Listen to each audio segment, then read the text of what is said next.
Hello, and welcome to our collective worship this week. Now, this week we are in Advent. I know some of you haven't opened your Advent calendars yet because that doesn't start till the 1st of December.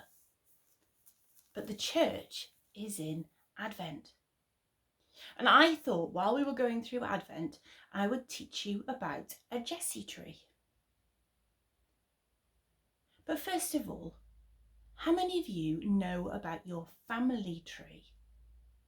For lots of people, back in the olden days, they used to have one of these. Mine is very heavy and a bit dusty. I wonder if you can see it. This is my family Bible. And if I open it up, I can see it was given to my great grandmother on her 17th birthday on January the 14th, 1903. That's a long time ago. And in the front, it has a family tree. It has who married who and whose children, what the names of the children were.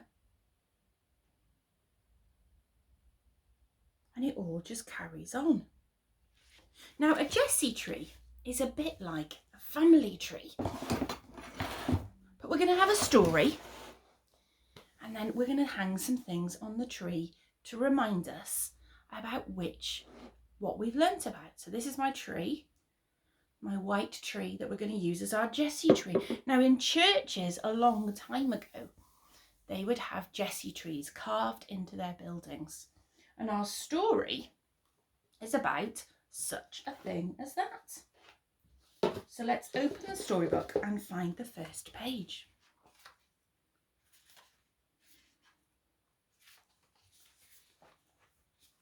What are you doing, mister?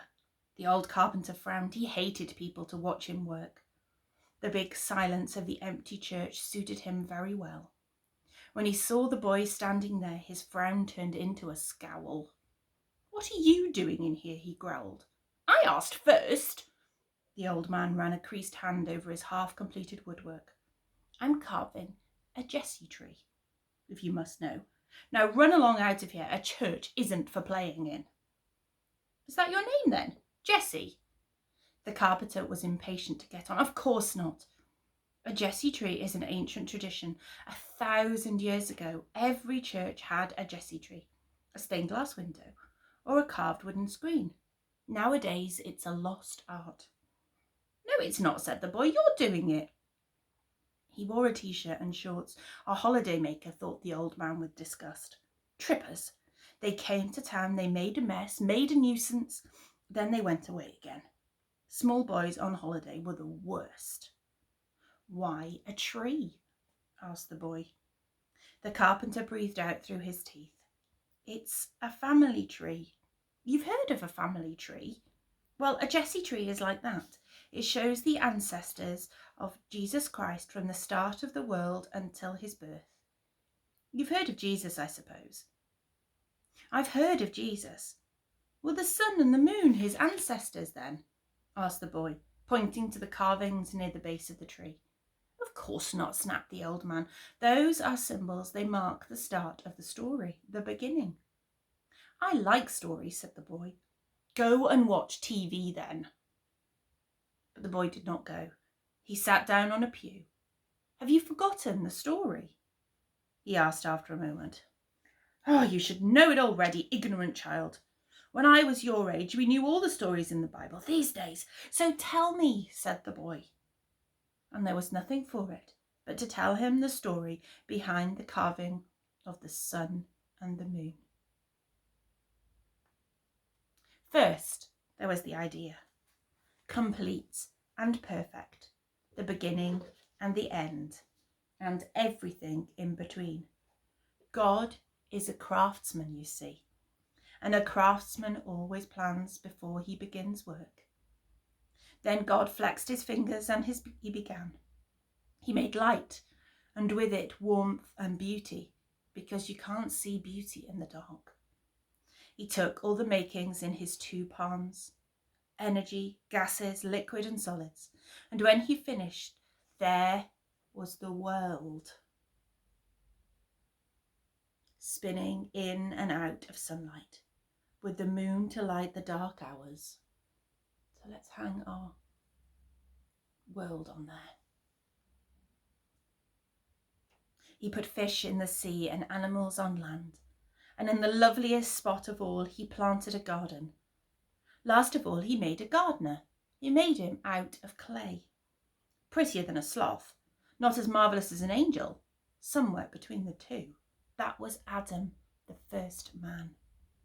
To keep Adam from being lonely, God took one of Adam's ribs, and from it he made Eve, first woman, smoother, softer, smaller. But in one special way, Adam and Eve were not like the other animals when God breathed life into them. He passed on a little something of himself. A family likeness, you mean? I get you.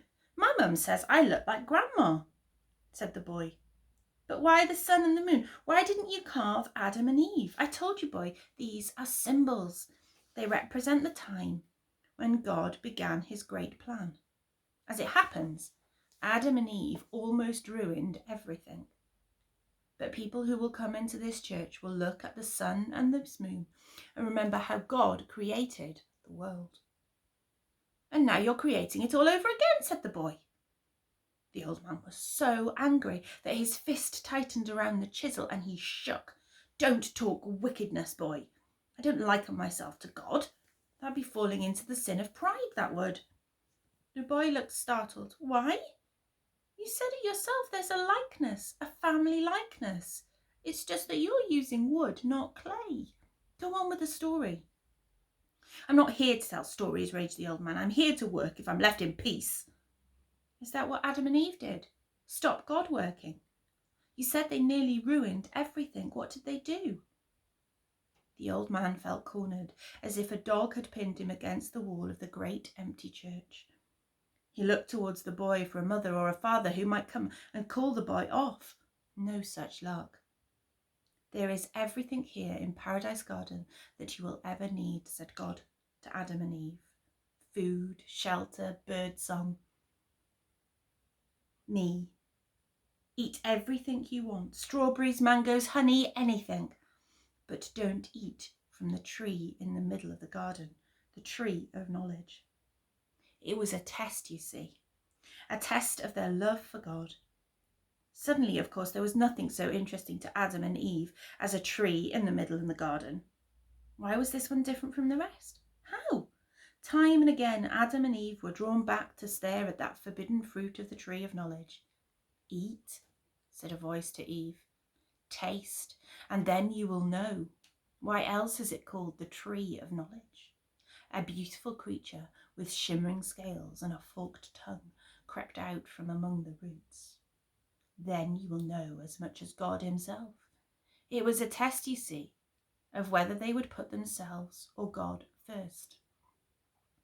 With a delicious shudder of excitement, Eve picked a juicy bit of fruit and bit into it. Adam ate too. No great wisdom descended on them. All they knew was that they should not have done it. They looked down, and their slender brown bodies now looked nasty and rude. Now look what you've done, woman. Cover yourself up, snapped Adam. You too, Eve complained. God knew at once, of course. They could hide among the bushes, stitch clothing out of the leaves. But God knew. Suddenly the birds in Paradise Garden sang out of key. Why did you disobey me? God asked sadly. Now you will have to go. The garden can no longer offer you a home. Don't come back until you have found my forgiveness. So Adam and Eve were driven out of the garden and began a long, hard journey that lasted all their lives and much, much longer. Their children and their children's children went looking for the way back to Paradise Garden, but none of them could find it. They all disobeyed God too, some in much worse ways than Adam and Eve. Much worse. God had a rescue plan, of course. One day he planned to send... So what happened to the garden? The boy interrupted. The question shook the old man by surprise. God sent an angel at the gate with a fiery sword to keep out trespassers, he pointed. But what happened to the tree of knowledge? Did God chop it down? This is insufferable. I don't know. Maybe. Why should he? It's lost to us. At any rate, you and I will never see it. The boy got up and came closer to examine the knobbly roots of the tree that was carved. That's why you're planting a new one. The old carpenter grunted his disgust. Haven't you been listening to a word I said? I told you this is a Jesse tree, not the tree of knowledge. It's teaching me plenty, said the boy. Then he was gone. Well, to remind ourselves of the tree of knowledge and the slippery, slidey creature that came into the garden, this is the forbidden fruit and the snake. Let's hang that one there. Remind us of that.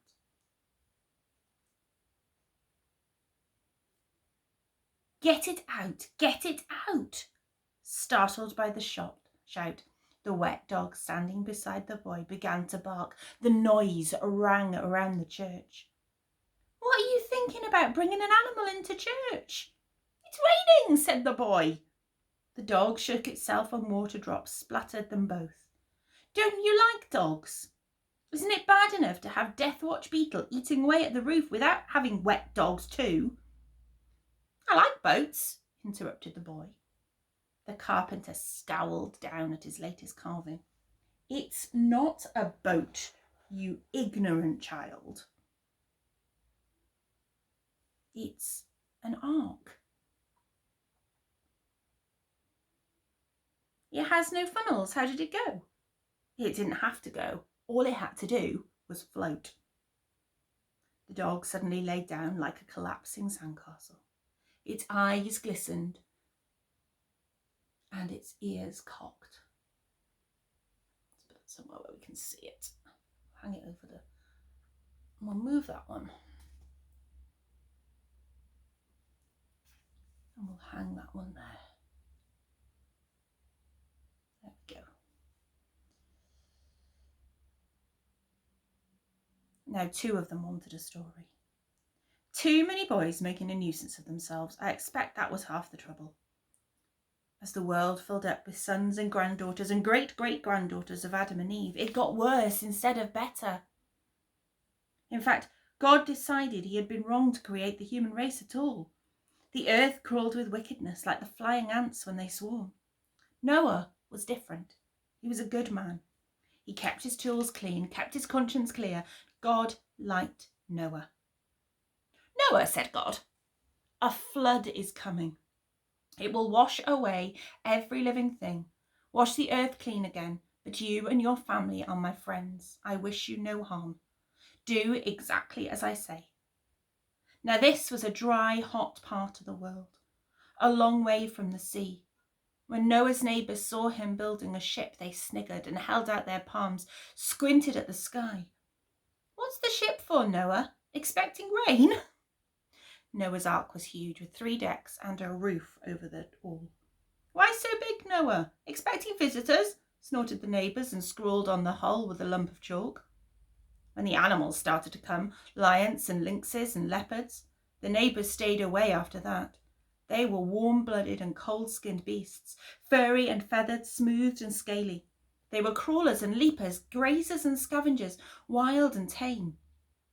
They were creatures with names, and one so odd that only God knew what they were called. Inside the ark, they shifted and whined and gibbered. There were males and there were females, one of each. There were butterflies and even birds.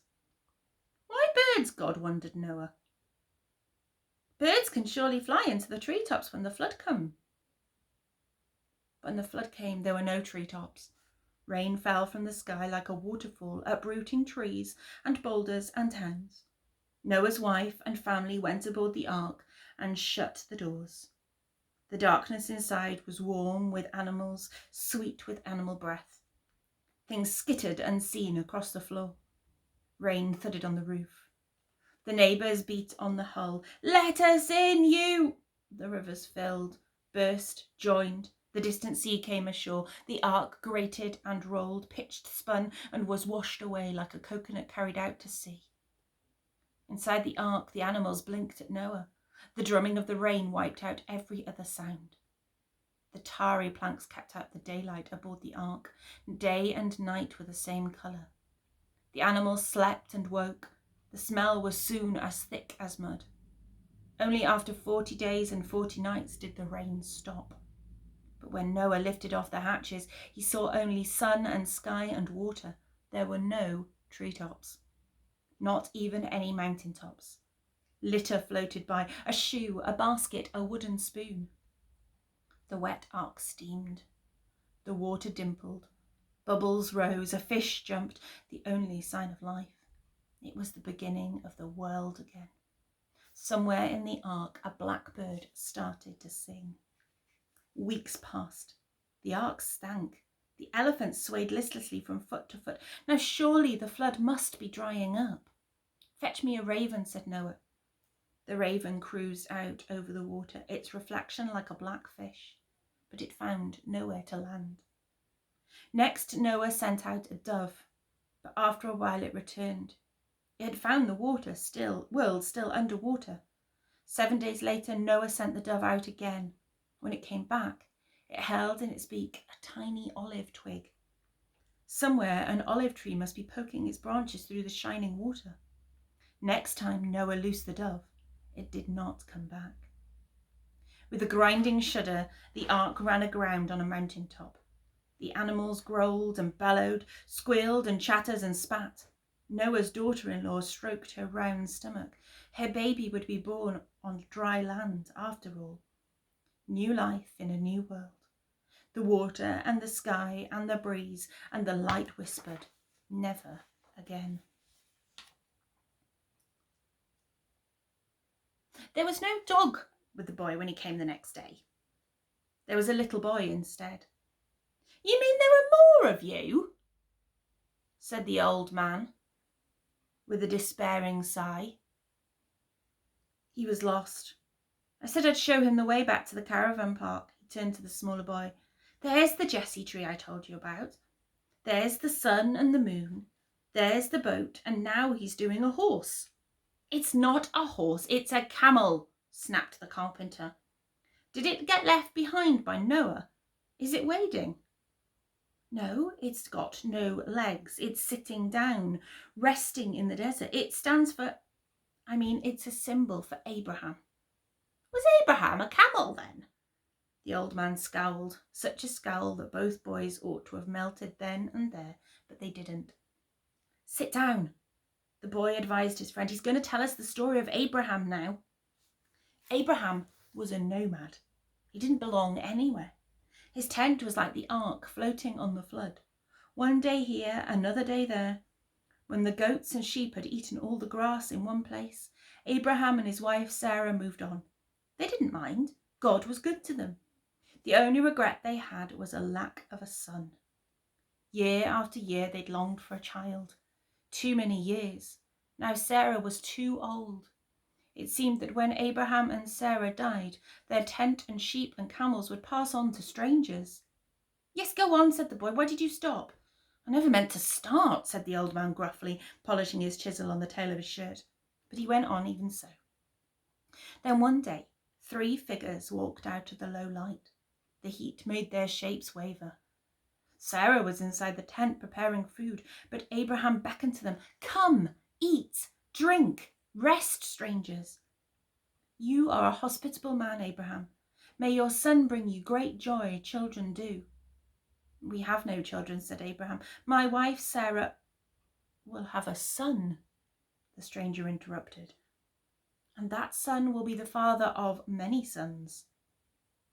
Inside the tent, Sarah heard this and laughed to herself, a soft, bitter, inward laugh. Why did Sarah laugh? Asked another of the strangers. Doesn't she know that with God all things are possible? The tent trembled, and suddenly Sarah stood in the doorway staring. They could not possibly have heard her laugh. How could they know a thing like that? How could they? A group of strangers. The visitors drank goat's milk, broke bread with Abraham, and walked on. The desert dust swallowed them up. The heat broke the setting sun into white crumbs of light. The first star of the evening was rising. "Can you believe it?" gasped Sarah, laughing hard, her hand resting on her stomach. "I can," said Abraham. "I do.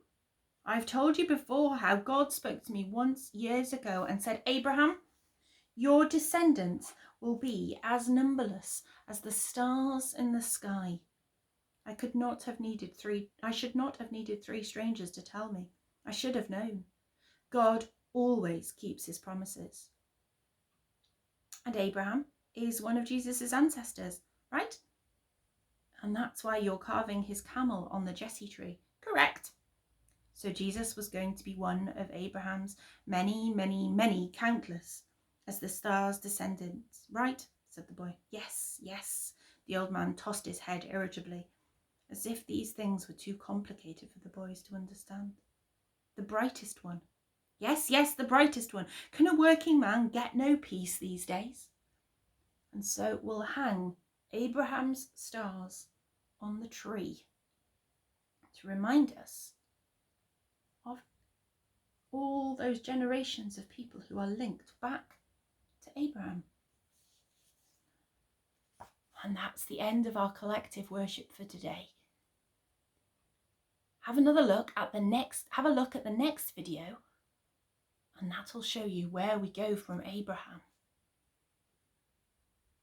So now I'm going to say a prayer, and if you want to make it your prayer too, say Amen at the end with me.